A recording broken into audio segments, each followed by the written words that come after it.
안녕하세요. 자유교회 이진우 목사가 보내드리는 아침 묵상입니다. 오늘도 예수 그리스도의 향기를 내는 복된 하루가 되시길 바랍니다.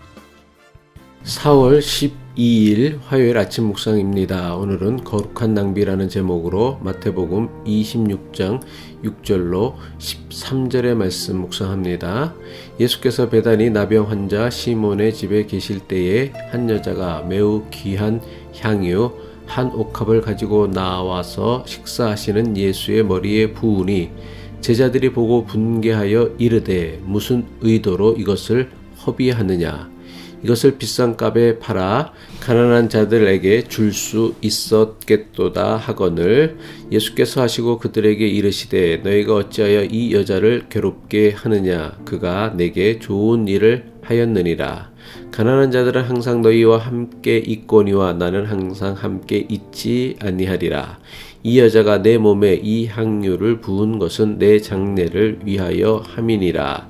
내가 진실로 너에게 이르노니 온 천하에 어디에서든지 이 복음이 전파되는 곳에서는 이 여자가 행한 일도 말하여 그를 기억하리라 하시니라. 사순절 36번째 날이자 고난주간 둘째 날입니다. 십자가의 사랑과 은혜로 가득한 한 날 되시기 바라며 화요일 아침 묵상 시작합니다. 예수님께서 나병 환자였던 시몬의 집에 머무셨습니다.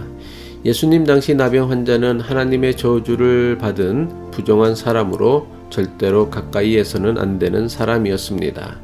나병 환자 시몬은 예수님을 통해 나병에서 나음을 입었던 사람이라고 추정되는 사람이었습니다. 시몬은 비록 나병에서 나음을 입었지만 사람들은 여전히 그를 나병 환자라고 불렀던 것입니다.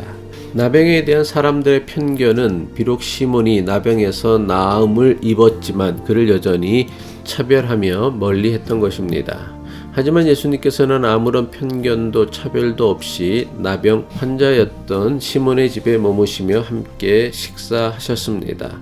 예수님께서 나병 환자 시몬의 집에 머무신 것은 사람들이 가지고 있는 잘못된 편견과 차별을 무너뜨리기 위한 매우 의도적인 행동이셨습니다. 나병 환자라 부르며 사람들이 멀리했던 시몬의 집에 예수님께서 의도적으로 머무신 사건은 오늘 우리에게 매우 중요한 영적 도전을 주고 있습니다. 예수님을 믿고 따르는 것은 자신이 가지고 있는 종교적 확신이나 신념이 만들어낸 잘못된 종교적 편견과 차별을 깨트리는 것입니다. 예수님께서 나병 환자 시몬의 집에서 식사하실 때 향유 한 옥합을 가진 여인이 예수님을 찾아왔습니다. 시몬의 집에 향유를 가져온 여인은 향유가 담긴 옥합을 깨트리고는 값비싼 향유 전부를 예수님의 머리에 부었습니다. 마가복음의 기록에 의하면 여인이 가져온 향유 한 옥합의 가격은 300데나리온 이상이라고 했습니다.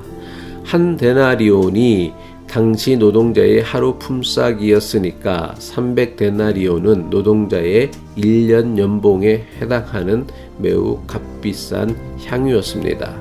노동자의 1년 연봉에 이르는 값비싼 향유 전부를 예수님 머리 위에 붓자 이것을 본 제자들이 비싼 향유를 부은 여인을 꾸짖습니다.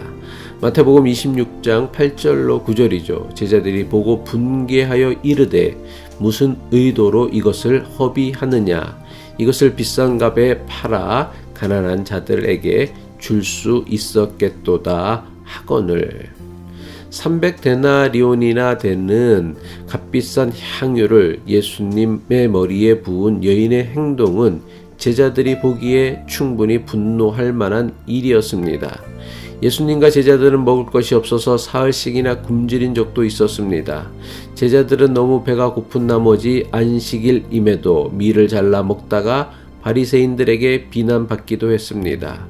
먹을 것이 없어 자주 굶주려야 했던 제자들에게 300데나리온이나 하는 향유 한 옥값은 그야말로 엄청난 돈이었습니다. 제자들의 주장처럼 값비싼 향유를 팔아서 가난한 이웃들을 돕는 데 사용한다면 여인이 가져온 향유는 더욱 가치 있게 사용될 수도 있을 것입니다. 하지만 여인은 값비싼 향유를 예수님의 머리에 몽땅 부어버림으로써 향유를 완전히 낭비해버린 것입니다. 제자들은 예수님께서 값비싼 향유를 낭비하는 여인을 꾸짖을 것이라 예상했습니다. 그런데 어떻게 된 일입니까? 예수님께서는 여인을 꾸짖기는커녕 좋은 일을 했다고 칭찬하십니다. 심지어 향유를 팔아서 가난한 사람들을 도와야 한다며 여인을 꾸짖었던 제자들을 책망하셨습니다. 마태복음 26장 10절로 11절의 말씀입니다. 예수께서 하시고 그들에게 이르시되 너희가 어찌하여 이 여자를 괴롭게 하느냐? 그가 내게 좋은 일을 하였느니라. 가난한 자들은 항상 너희와 함께 있거니와 나는 항상 함께 있지 아니하리라. 목사들 가운데 예수님의 이 말씀을 왜곡해서 가르치는 자들이 있습니다. 예수님께서는 가난한 이웃을 돌보는 것보다는 종교적 봉사나 헌신을 먼저 해야 한다고 가르치셨다며 예수님의 말씀을 왜곡합니다. 심지어 값비싼 향유를 부은 여인의 예를 들며 교회를 위한 것이라면 가장 값비싼 것으로 해야 한다고 주장합니다. 값비싼 향유를 예수님 머리에 부은 여인의 이야기를 이런 식으로 이용하는 것은 예수님의 말씀에 대한 매우 교묘하고 악의적인 왜곡입니다. 예수님께서는 결코 가난한 사람들을 돕는 것보다 예수님을 위해 값비싼 향유를 붓는 것이 훨씬 더 값진 일이라고 말씀하신 것이 아닙니다. 예수님께서 여인의 행동을 칭찬하신 것은 예수님께 향유를 부은 여인의 행동이 가난한 사람을 돕는 일보다 더 중요한 일이었기 때문이 아닙니다. 예수님께서 여인의 행동을 칭찬하신 것은 제자들도 아니고 오직 이 여인만이 예수님의 십자가 고난과 죽음에 대한 예수님의 말씀을 믿고 예수님의 죽음을 준비하였기 때문입니다.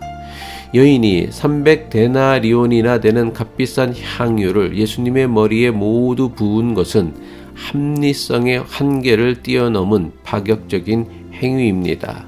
파격적이라는 것은 자기 전부를 기울여 쏟았다는 뜻입니다.